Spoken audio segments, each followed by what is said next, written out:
ഇപ്പോൾ കുറച്ച് കാലമായിട്ടുള്ളൊരു പ്രവണതയാണ് റിലീസുകൾ. നമ്മൾ കാണാറുണ്ട്, മലയാളത്തിലും തമിഴിലും ഹിന്ദിയിലും ഒക്കെ നമ്മൾ കാണുന്നുണ്ട്. ഇപ്പോൾ കഴിഞ്ഞ ആഴ്ച ഒരു സിനിമ വീണ്ടും റിലീസ് ചെയ്തു. അതായത് ഒരു 2012 ഇറങ്ങി ഭയങ്കര സൂപ്പർ ഹിറ്റായ റൺ ബേബി റൺ. അപ്പോൾ ആ ഒരു എന്താ പറയുക, അതിന് വലിയ പബ്ലിസിറ്റി ഒന്നും ഇല്ലായിരുന്നു, പക്ഷേ കുറേ സെൻറ്റേഴ്സിലൊക്കെ കൊണ്ടിറക്കി.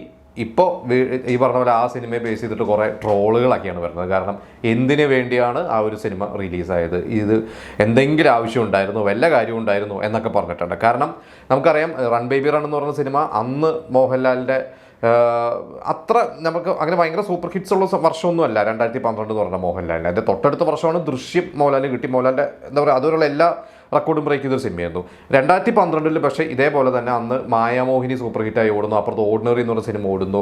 അപ്പോൾ അങ്ങനെ അത് ദിലീപിൻ്റെ അത്യാവശ്യം നല്ലൊരു പ്രതാപകാല സമയത്താണ് ഈ പറയുന്ന റൺ ബേബി റൺ ആ ഒരു ഓണത്തിന് ഇറങ്ങുന്നത്. അത് നമ്മുടെ സംവിധായകൻ ജോഷി, മോഹൻലാൽ, അമല പോൾ, ബിജു മേനോൻ, സച്ചിയുടെ സ്ക്രിപ്റ്റ്. അപ്പോൾ കുറേ പേര് ആദ്യമായിട്ട് ഒരുമിക്കുന്ന, അതായത് ഇവർ ഇത്രയും പേര് ആദ്യമായിട്ട് ഒരുമിക്കുന്ന ഒരു പടമായിരുന്നു. അത് അന്ന് ഭയങ്കര ഹിറ്റായിരുന്നു. കാരണം നമുക്ക് എന്താ പറയുക, അന്ന് ഒരു കുറച്ച് മലയാളികൾക്ക് അത്ര പരിചിതം എന്നോടുപരി പരിചിതമാണ്, പക്ഷെ നമ്മൾ അധികം സിനിമകളൊന്നും കാണാത്ത ഈ പറഞ്ഞ പോലെ ചാനലിൻ്റെ അകത്തുള്ള അവരുടെ കുറേ കോമ്പറ്റീഷനും ചാനലിൻ്റെ എന്താ പറയുക ക്യാമറാമാനും ഒരു റിപ്പോർട്ടറുമായിട്ടുള്ള ഒരു റിലേഷൻ, ഇങ്ങനെ കുറേ കാര്യങ്ങൾ ഭയങ്കര രസകരമായിട്ടുള്ള ഒരു സിനിമയായിരുന്നു. അന്നത് ഭയങ്കര സൂപ്പർ ഹിറ്റായി. ആ സിനിമ ഇപ്പോൾ വീണ്ടും റിലീസ് ചെയ്തു, പക്ഷേ ആ പടത്തിന് ഒരു മനുഷ്യന് വന്നില്ല. അപ്പോൾ എന്തിനു വേണ്ടിയാണ് റിലീസ് ചെയ്യുന്നത്, അതായത് റിലീസുകളുടെ ഉദ്ദേശം എന്താണ്, അതുകൊണ്ട് ഇവർ ഉദ്ദേശിക്കുന്ന എന്താണ്, അങ്ങനെ ഇപ്പോൾ പല സോഷ്യൽ മീഡിയയിൽ കുറേ കമൻറ്റുകളൊക്കെ വരുന്നുണ്ട്. അപ്പോൾ മമ്മൂട്ടിയുടെ ആയാലും മോഹൻലാൽ, ഇവർ രണ്ടുപേരുടെ സിനിമകൾ തന്നെയാണ് നമ്മൾ മലയാളത്തിൽ ഏറ്റവും കൂടുതൽ റിലീസ് ചെയ്ത് കണ്ടിരിക്കുന്നത്, ഇപ്പോഴും റിലീസ് ചെയ്തുകൊണ്ടിരിക്കുന്നത്. അപ്പോൾ ഇതിനിടയിൽ കുറേ കമൻറ്റുകളൊക്കെ വരുന്നുണ്ട്. അതായത് വെറുതെ മോഹൻലാലിനെ സൂചിപ്പിക്കാൻ എടുത്തതാണോ, അപ്പോൾ വീണ്ടും ചീത്തപ്പേരായി, അതായത് കുറേ ഈ പറഞ്ഞ പോലെ തന്നെ കുറേ ഈ പുറത്ത് നമുക്ക് ഇതിലൂടെ നമുക്ക് വായിക്കാൻ പറ്റാത്ത തരത്തിലുള്ള തെറികളൊക്കെ ഉൾപ്പെടെയൊക്കെയാണ് ഇതിൽ കുറേ കമൻറ്റുകളൊക്കെ വന്നിരിക്കുന്നത്. ആ ഒരു സിനിമ എറണാകുളത്ത് അതിൻ്റെ ഒരു പ്രിവ്യൂ നടന്നിരുന്നു. അത് ഒഫീഷ്യലി റിലീസ് ചെയ്തത് ജനുവരി 16 അതിൻ്റെ തലേ ദിവസം ഒരു പ്രിവ്യൂ കവിതാ തിയേറ്ററിൽ വെച്ച് നടന്നിരുന്നു. കുറച്ച് മീഡിയ ആൾക്കാരും ഈ സിനിമ ഇതിൻ്റെമായി ബന്ധപ്പെട്ടിട്ടുള്ള ഇതിൻ്റെ പ്രൊഡ്യൂസർ മിലൻ ജലീൽ, അദ്ദേഹം ഇപ്പോൾ അധികം സിനിമകളൊന്നും ചെയ്യുന്നില്ല. അദ്ദേഹം ഒരു കാലത്ത് 1 വർഷം 2 സിനിമയും 3 വർഷം സിനിമയൊക്കെ പ്രൊഡ്യൂസ് ചെയ്തിരുന്ന വലിയൊരു നിർമ്മാതാവാണ് ഗാലക്സി ഫിലിംസ് തന്നെ. അദ്ദേഹം വന്നിട്ട് പറഞ്ഞത് ഒരു സന്തോഷമാണ് വീണ്ടും ഇത് കാണാൻ പറ്റിയത്. ഇത് അന്ന് തൃശ്ശൂർ രാഗം തിയേറ്ററിൽ ഒരു 50 ലക്ഷം രൂപയൊക്കെ ഷെയർ വന്നിരുന്നു. അന്ന കാലത്ത് 50 ലക്ഷം രൂപയൊക്കെ ഷെയർ വന്നൊരു സിനിമയാണ്, 100 ദിവസം ഓടിയ സിനിമയാണ് എന്ന് അദ്ദേഹം ഭയങ്കര സന്തോഷമായിട്ട് പറഞ്ഞു. പിന്നെ അത് കാണാൻ വേണ്ടിയിട്ട് ശരിക്കും അതിൽ അഭിനയിച്ചവരാരും വന്നിട്ടില്ല. അപ്പോൾ ഇതിൻ്റെ ഒക്കെ ഒരു മാർക്കറ്റിംഗ് എന്ന് പറയുമ്പോൾ ശരിക്ക് റിലീസ് ചെയ്യുകയാണെങ്കിൽ അതുമായി ബന്ധപ്പെട്ടിട്ടുള്ള അതിലെ അഭിനേതാക്കൾ, അതിൻ്റെ സംവിധായകർ, ഇവരെല്ലാവരും കൂടി വരിക എന്ന് പറയുമ്പോഴാണ് അതിനൊരു പുതുമ ഉണ്ടാകുന്നത്. പക്ഷേ ആ ഒരു സിനിമയ്ക്ക് ഇത് പ്രിവ്യൂവിന് ശരിക്ക് അതുമായി ബന്ധപ്പെട്ടിട്ടുള്ള ആരെയും തന്നെ കണ്ടിട്ടില്ല താരങ്ങളൊന്നും.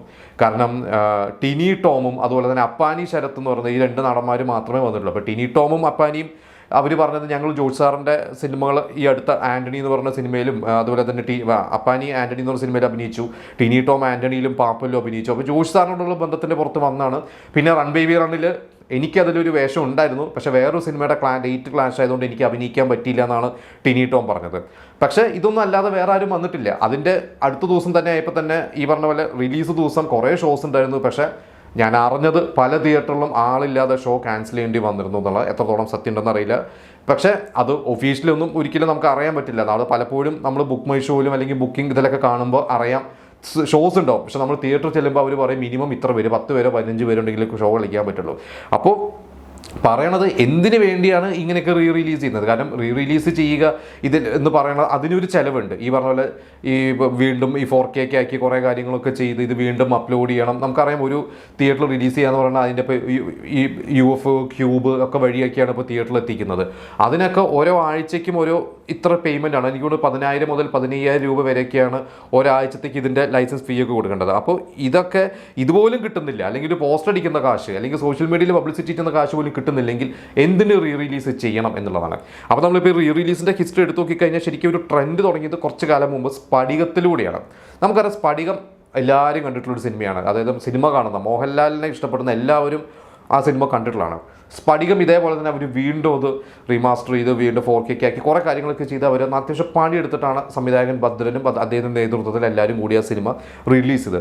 അത് ശരിക്കും പറഞ്ഞു കഴിഞ്ഞാൽ റിലീസ് ചെയ്ത് കഴിഞ്ഞ് ഏകദേശം 5 കോടി രൂപയുടെ അടുത്ത് വരെ കളക്ഷൻ, അതായത് വേൾഡ് വൈഡ് കളക്ഷനാണ്. അതിലൊരു 80% കേരളത്തിൽ നിന്ന് തന്നെയാണ്, ബാക്കി പുറത്തൊന്നും ഔട്ട്സൈഡ് കേരള, ഔട്ട്സൈഡ് ഇന്ത്യയൊക്കെ ഉണ്ട്. പക്ഷേ ഈ 5 കോടിയിൽ ശരിക്കും പറയുകയാണെങ്കിൽ അതൊരു നല്ലൊരു എമൗണ്ട് ആണ്. പക്ഷേ ഇതിൻ്റെ ഒരു ഷെയർ വരുന്നത് ഇതിൻ്റെ ഒരു 1/3 വരുള്ളൂ. പക്ഷേ ഇതിൻ്റെ വീണ്ടും റിലീസ് ചെയ്യാൻ വേണ്ടി തന്നെ ഏകദേശം ഒരു 2 കോടി 3 കോടിയൊക്കെ ചിലവ് വന്നിട്ടുണ്ടെന്നാണ് പറഞ്ഞത്. അപ്പോൾ അതുകൊണ്ട് അത് ലാഭമാണ് എന്ന് പറയാൻ പറ്റില്ല. അതുകൊണ്ടായിരിക്കാം ഭദ്രൻ അദ്ദേഹത്തിൻ്റെ മറ്റ് സിനിമകളൊന്നും പിന്നെ റിലീസിന് അദ്ദേഹം മുതിർന്നിട്ടില്ല. പക്ഷേ അത് കഴിഞ്ഞ് പിന്നീട് നമ്മൾ കണ്ടത് ദേവദൂതനാണ്. ദേവദൂതൻ ഇതേപോലെ അന്ന് തിയേറ്ററിൽ ഫ്ലോപ്പായ സിനിമയാണ്. അതൊരു ശരിക്കും ഒരു ചരിത്രമുണ്ട്. കാരണം തിയേറ്ററിൽ ഫ്ലോപ്പായ ഒരു മലയാള സിനിമ, അന്ന് അത് പ്രൊഡ്യൂസ് ചെയ്ത സിയാദ് കോക്കറിന് നഷ്ടം വന്ന സിനിമ.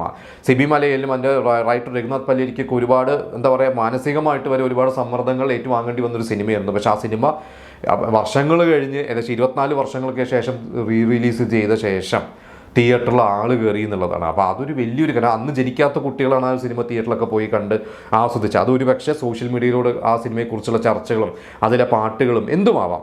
എന്തായാലും ആ സിനിമ ഇതേപോലെ ഏകദേശം 5 കോടി രൂപയുടെ അടുത്ത് കളക്ട് ചെയ്തു. അതും ഈ പറഞ്ഞ പോലെ ഭയങ്കര ലാഭം ഉണ്ടാക്കാൻ പറ്റിയെന്ന് പറയാൻ പറ്റില്ല. പക്ഷേ അന്ന് ആ സിനിമ തിയേറ്ററിൽ കളക്ട് ചെയ്തതിനെക്കാട്ടും കൂടി കളക്ട് ചെയ്തു എന്ന് പറയുന്നത് തന്നെ അവരുടെ ഒരു വിജയമാണ്. അവർക്കതൊരു ഭയങ്കര ഒരു ബൂസ്റ്റ് കിട്ടി. പക്ഷേ ഇതേ പ്രൊഡക്ഷൻ ടീമിൻ്റെ തന്നെ കോക്കസ് ഫിലിംസിൻ്റെ തൊട്ടടുത്ത വർഷമാണെങ്കിൽ സമ്മർ ഇൻ ബദൽഹേം എന്ന് പറഞ്ഞ, അതായത് ഈ 25-ലാണ് സമ്മർ ഇൻ ബദൽഹേം അവർ റിലീസ് ചെയ്തത്. സമ്മർ ഇൻ ബദൽഹേം വെച്ച് ഇതുപോലെ അവർ നല്ല പ്രൊമോഷനൊക്കെ നടത്തി. ദേവദൂതം പോലെ തന്നെ വിദ്യാസാഗറിനെയൊക്കെ കൊണ്ടുവന്ന് സമ്മർ ഇൻ ബദൽഹേമിന് മഞ്ജു വാര്യർ വരുന്നു. അന്ന് സമ്മർ ഇൻ ബദൽഹേം അഭിനയിച്ച ചെറിയ കുട്ടികൾ, ഇന്ന് അവർ മുതിർന്ന 35-40 വയസ്സൊക്കെ വിവാഹിതരൊക്കെ ആയ സ്ത്രീകളൊക്കെയാണ്. അവരെല്ലാവരും വന്നു, ഭയങ്കര ഒരു പ്രിവ്യൂ ഒക്കെ നടത്തിയിട്ട് കൂടി വിചാരിച്ച ഒരു ഓളം വന്നില്ല ഒരു സിനിമയ്ക്ക്. അപ്പോൾ അവിടെ എന്തോ ഒരു പറഞ്ഞ പോലെ തന്നെ അവർക്കൊരു നഷ്ടം വന്നു. വീണ്ടും റിലീസ് ചെയ്യാൻ വേണ്ടി അദ്ദേഹം തന്നെ എൻ്റെ നിർമ്മാതാവ് പറഞ്ഞു, ഞാനൊരു 3 മാസം ഇതിൻ്റെ പുറകെയാണ്, ഈ ഒരു സിനിമ വീണ്ടും തിയേറ്ററിൽ ഇറക്കാനുള്ള ഒരു ശ്രമത്തിന് വേണ്ടിയാണ് എന്ന് പറഞ്ഞാണ് അദ്ദേഹം ഇറക്കിയത്. പക്ഷെ അത് പാളിപ്പോയി. പിന്നെ ഇപ്പോൾ റിലീസുകളുടെ ഒരു റീസെൻറ്റ് റിലീസുകളുടെ ഹിസ്റ്ററി എടുത്തു കഴിഞ്ഞാൽ ഈ പറഞ്ഞ പോലെ ദേവദൂതൻ, സ്ഫടികം, മണിച്ചിത്രത്താഴ്, രാവണപ്രഭു, ചോട്ടാ മുംബൈ, ഇത്രയും സിനിമകളാണ് ശരിക്ക് അത്യാവശ്യം കളക്ട് ചെയ്തത്. ഞാൻ പറഞ്ഞൊരു 4 കോടിയുടെയും 5 കോടിയുടെയൊക്കെ ഇടയ്ക്ക്, അല്ലെങ്കിൽ ഇതിൽ ദേവദൂതനാണ് 5 കോടിക്ക് മുകളിൽ കളക്ട് ചെയ്തത്. സ്ഫടികവും മണിച്ചിത്രത്താഴും രാവണപ്രഭും 5 കോടിക്ക് താഴെ, ഒരു 4.25-ൻ്റെയും 5-ൻ്റെയും ഇടയ്ക്കായിരുന്നു അതിൻ്റെ കളക്ഷൻ. ചോട്ടാ മുംബൈ 4.5 കോടി.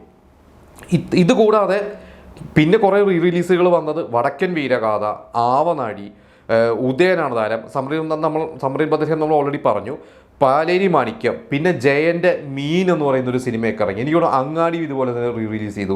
അപ്പോൾ ഇതൊക്കെ എന്തിനു വേണ്ടിയാണെന്നുള്ളതാണ്. ഇപ്പോൾ ആവനാടിയും ഇതേപോലെ തന്നെ റിലീസിന് മുമ്പ് ചെറിയൊരു പ്രസ് മീറ്റൊക്കെ നടത്തി. അതിൻ്റെ പ്രൊഡ്യൂസർ അദ്ദേഹം ഇപ്പോൾ ഈ കുറേ വർഷ സിനിമയൊന്നും ചെയ്യുന്നില്ല. അപ്പോൾ അദ്ദേഹം വീണ്ടും അതൊന്ന് ഇറക്കി കഴിഞ്ഞാൽ ഇത് നന്നായി സക്സസ് ആയാൽ വീണ്ടും അദ്ദേഹത്തിൻ്റെ പഴയ സിനിമകളൊക്കെ ഇറക്കും എന്നാണ് പറഞ്ഞത്. പക്ഷേ അത് പാളിപ്പോയി. പിന്നെ നരസിംഹം എനിക്ക് തോന്നുന്നു ഇടയ്ക്ക് ഒരു അതിനൊരു ആനിവേഴ്സറി വരുമ്പോൾ, അല്ലെങ്കിൽ ജനുവരി 26 വരുമ്പോൾ ഒരു ഫാൻ ഷോ ഏതെങ്കിലും ഒരു തിയേറ്ററിലോ അല്ലെങ്കിൽ കുറച്ച് തിയേറ്റേഴ്സ് മാത്രം ഒരു ദിവസത്തേക്കൊക്കെ മാത്രമേ അത് കളിക്കാറുള്ളൂ. അതിനപ്പുറത്തോട്ട് അത് പോയിട്ടുണ്ടെന്ന് എനിക്ക് തോന്നുന്നില്ല. പിന്നെ നമ്മൾ മൈ ഡിയർ കുട്ടിച്ചാത്തൻ എന്ന് പറഞ്ഞ സിനിമയുണ്ട്. അത് ശരിക്കും 84 ഇറങ്ങിയൊരു സിനിമ 96-ലോ 97-ലോ അത് വീണ്ടും ഇറക്കിയിരുന്നു. അത് ഭയങ്കര ഹിറ്റായിരുന്നു. ഇപ്പോൾ ഞാനൊക്കെ ആ സിനിമ കണ്ടിരിക്കുന്നത് ഞാൻ 85-ൽ ജനിച്ചാളാണ്. ഞാൻ 96, 97 ഇറങ്ങിയപ്പോഴാണ് അത് വീണ്ടും കണ്ടത്. അതിന് ശേഷം പിന്നെയും ഇറക്കുന്നത്, അത് പലപ്പോഴും അത് ഇറക്കിയിട്ടുണ്ട്, അത് അത്യാവശ്യം വിജയിച്ചിട്ടുണ്ട്. അത് എന്നും ഒരു യൂണിവേഴ്സൽ സബ്ജക്റ്റാണ്. ഈ പറഞ്ഞ പോലെ 3D സിനിമയാണ്. അപ്പോൾ കുട്ടികൾക്കൊക്കെ അത് തിയേറ്ററിൽ പോയി കണ്ട് എക്സ്പീരിയൻസ് ഉള്ള സിനിമ ആയതുകൊണ്ട് തന്നെ അതിൻ്റേതായ ഒരു ഓഡിയൻസ് എപ്പോഴും വരാറുണ്ട്.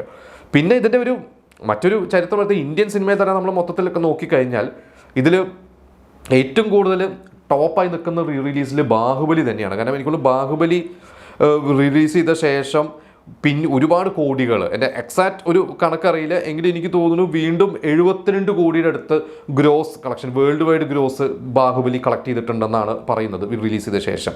അതുപോലെ തന്നെ ഗബ്ബർ സിംഗ് എന്ന് പറഞ്ഞ സിനിമ, കലീജ, മുരാരി, പിന്നെ കുഷിയും സിംഹാദ്രിയും തെലുങ്കിലെ ഒരു ഭയങ്കര ഹിറ്റായിട്ടുള്ള 2 സിനിമകളായിരുന്നു. അത് പവൻ കല്യാണം, NTRനെ ഫാൻസിന് ഭയങ്കര ഒരു ഓളുണ്ടാക്കുന്ന സിനിമ. അത് ഇടയ്ക്കിടയ്ക്ക് ഇറങ്ങാറുണ്ട്, അതിനൊരു ഓഡിയൻസ് ഉണ്ട്. പിന്നെ നമ്മൾ കേരളത്തിലും റിലീസ് ചെയ്തു, അത്യാവശ്യം കോടികൾ കളക്ട് ചെയ്ത ഒരു സിനിമയായിരുന്നു ഗില്ലി.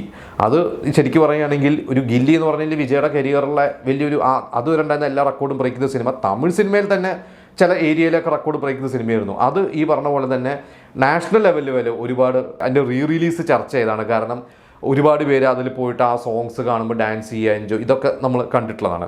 സച്ചിൻ എന്ന് പറയുന്ന വിജയുടെ സിനിമ വീണ്ടും ഇറങ്ങിയിരുന്നു, അതും അത്യാവശ്യം കളക്ട് ചെയ്തിരുന്നു. ഗില്ലിയുടെ അത്രയ്ക്ക് എത്തിയിട്ടില്ല.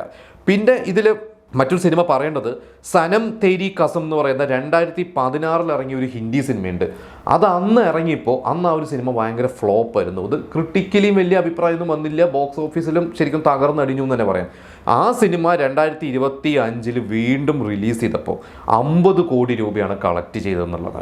അത് ശരിക്ക് ഈ പറയുന്ന എല്ലാ റിലീസിലെക്കാട്ടും കൊണ്ട് ഞെട്ടിച്ചതായിരുന്നു. ഇപ്പോൾ ദേവദൂതനൊക്കെ പിന്നെയും റിലീസ് എന്താ പറയുക, പിന്നീട് സോഷ്യൽ മീഡിയയിലേക്ക് ഒരുപാട് ചർച്ചകളും കാര്യങ്ങളൊക്കെ വന്ന് മലയാളികൾ എന്താ പറയുക ഒരു വിഭാഗം പ്രതീക്ഷിച്ചിരുന്നു ആ സിനിമയ്ക്ക് ഇന്നത്തെ യൂത്ത് പോകുമെന്നുള്ളത് തിയേറ്ററിൽ റിലീസായപ്പോൾ. പക്ഷേ സനം തേരി കസം ഇതൊക്കെ ബ്രേക്ക് ചെയ്തു എന്നുള്ളതാണ്. അപ്പോൾ എന്താണ് ആ ഒരു മാജിക് എന്ന് മനസ്സിലാക്കുക. കാരണം 2016 ശേഷം ഏകദേശം ഒരു 8-9 വർഷത്തിന് ശേഷം ഇറങ്ങാൻ പറയുമ്പോൾ മറ്റൊരു ജനറേഷൻ വന്നു, തിയേറ്ററിലേക്ക് പോകുന്ന ഒരു ടീനേജ് ജനറേഷൻ വന്നു. അവർ പോയി കണ്ടെന്തോ അത് വിജയിപ്പിച്ചിട്ടുള്ളതാണ്.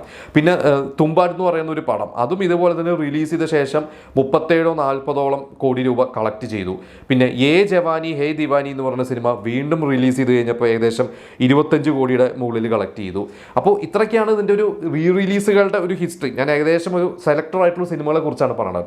അപ്പോൾ റിലീസുകളെ കുറിച്ച് ഇപ്പോൾ ചിലത് പരാജയപ്പെടുന്നതും ചിലത് വിജയിക്കുന്നതിനൊക്കെ വരുമ്പോൾ ഇതിനെക്കുറിച്ചുള്ള ഒരു അനാലിസിസ് എനിക്കും തോന്നുന്നത് പല ചർച്ചകളിലൂടെ ഞാൻ മനസ്സിലാക്കിയതും നമ്മൾ വെറുതെ ഇപ്പോൾ ഒരു പക്ഷേ യൂട്യൂബിൽ നമ്മൾ ഇരുന്നൊരു സിനിമ കാണുന്ന മൊബൈലിൽ കാണുന്ന പോലെയല്ല തിയേറ്ററിൽ പോകുന്നത്. അപ്പോൾ റിലീസ് എന്ന് പറഞ്ഞാൽ നമ്മൾ ഓൾറെഡി കണ്ട ഒരു സിനിമയാണ്. അത് വീണ്ടും തിയേറ്ററിൽ പോയി കാണുക എന്ന് പറഞ്ഞു കഴിഞ്ഞാൽ വീണ്ടും കാണുമ്പോൾ എന്തെങ്കിലും ഒന്ന് അവർക്ക് കൊടുക്കണം. അപ്പോൾ ചോട്ടാ മുംബൈ എന്ന് പറയുന്ന ഒരു സിനിമ അല്ലെങ്കിൽ രാവണപ്രഭു എടുത്തു നോക്കിക്കഴിഞ്ഞാൽ അന്ന് കോളേജിൽ പഠിച്ചിരുന്ന കുട്ടികൾ, അന്നൊരു 18-19 വയസ്സിലെ കുട്ടികൾ ഇന്ന് വിവാഹം കഴിഞ്ഞ് കുട്ടികളൊക്കെ ആയിട്ട് ജീവിക്കുന്നവരാണ്. ഒരു 35+ഉം 40 ഏജുള്ളവരായിരിക്കും.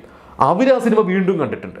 അപ്പോൾ അതിൽ കുറച്ച് പേരൊക്കെ പറയുന്നത് ഞങ്ങളുടെ ഒരു ഗെറ്റ് ടുഗദർ പോലെ, അതായത് ഞങ്ങൾ അന്ന് കോളേജിൽ തന്നെ ഞങ്ങൾ സുഹൃത്തുക്കളെല്ലാം വീണ്ടും ഒത്തുകൂടുക, ഞങ്ങൾ അന്ന് ഈ പറഞ്ഞ പോലെ വാസ്കോഡി ഗാമ എന്ന് പറയുന്ന ഒരു പാട്ടും തല എന്ന് പറയുന്ന ഒരു സോങ് ഒക്കെ വന്നു കഴിഞ്ഞപ്പോൾ ഞങ്ങൾ ഡാൻസ് ചെയ്തത് വീണ്ടും ഞങ്ങൾ ഡാൻസ് ചെയ്തു.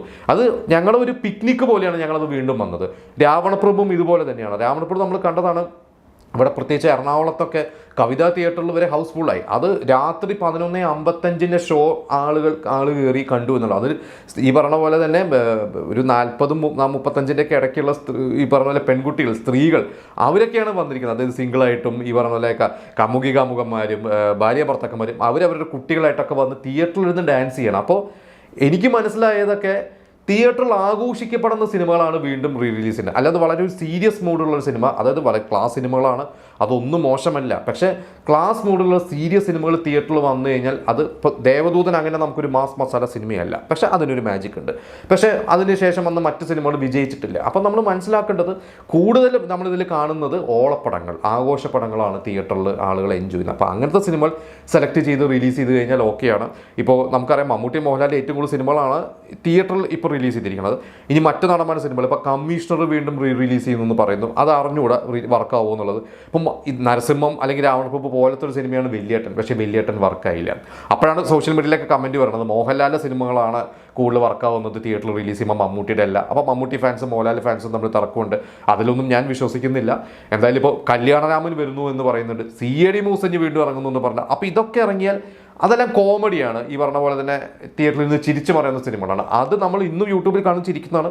തിയേറ്ററിൽ പോയിട്ടത് ഈ പറഞ്ഞ പോലെ തിയേറ്ററിൽ ഒരു ഫൈറ്റ് കണ്ട് എഴുന്നേറ്റ് നിന്ന് കൈയടിക്കുന്നതും തിയേറ്ററിൽ പാട്ടോ ഡാൻസും വരുമ്പോൾ ഡാൻസ് ചെയ്യുന്നതും അതുപോലെയാണോ തിയേറ്ററിൽ ഇരുന്നത് ചിരിക്കുന്നത് എന്നറിയില്ല. അതൊക്കെ ഇനി വന്നാൽ മാത്രമേ അറിയുള്ളൂ. അപ്പോൾ ദിലീപിൻ്റെ പഴയ സിനിമകളൊക്കെ ഇനി വീണ്ടും വന്നു കഴിഞ്ഞാൽ അത് നമുക്ക് നോക്കാം. അപ്പം വെട്ടം ഇറങ്ങാൻ പോകുന്നു എന്ന് കേൾക്കുന്നത്, അതൊരു പ്ലാൻ ഉണ്ടെന്ന് കേൾക്കുന്നുണ്ട്. എന്തായാലും ഈ പറഞ്ഞ പോലെ റിലീസുകളുടെ ഒരു വിജയം, എന്തുകൊണ്ട് ചിലത് വിജയിക്കുന്നു, എന്തുകൊണ്ട് പരാജയപ്പെടുന്നു, നിങ്ങൾക്ക് എന്താണ് തോന്നുന്നുള്ളത് നിങ്ങൾ കമൻറ്റ് ചെയ്യുക. അതുപോലെ റിലീസ് വന്നാൽ നിങ്ങൾ തിയേറ്ററിൽ പോയി കാണും. അത് ഏത് ഭാഷയും ആയിക്കോട്ടെ, മലയാളം ആയിക്കോട്ടെ, തമിഴ് ആയിക്കോട്ടെ, തെലുങ്ക് ആയിക്കോട്ടെ, ഹിന്ദി ആയിക്കോട്ടെ, അങ്ങനെ നിങ്ങൾക്ക് തോന്നുന്ന ഏതെങ്കിലും സിനിമകളിൽ അതും നമ്മുടെ കമൻറ്റ് സെക്ഷനിൽ നിങ്ങൾ കമൻറ്റ് ചെയ്യുക.